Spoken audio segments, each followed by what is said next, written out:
हाँ मेरा पुत्र, तू किदा मुरीद है? पीर साईं मैं पीर गोगे दा मुरीद हां। हाँ पुत्र, तू किदा मुरीद है?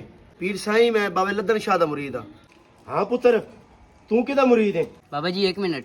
और तू किधर जा रहा? दस के जा। बाबा जी 1 मिनट आ रहे हैं। एक सेकंड।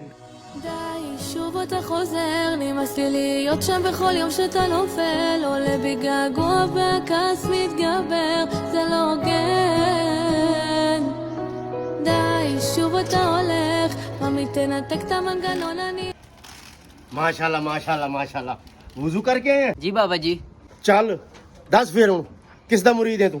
बाबा जी मैं माशाल्लाह अल्हम्दुलिल्लाह अल्हम्दुलिल्लाह मैं रन मुरीद हां। माशाल्लाह माशाल्लाह माशाल्लाह। पुत गले मिलो। माशाल्लाह माशाल्लाह माशाल्लाह माशाल्लाह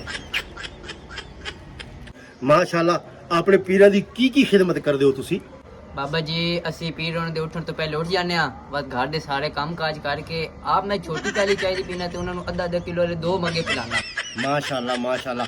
असल तो पीरां दी खिदमत तुसी कर रहे हो। ए मेरी तरफों जनाब तोहफा तुहानू।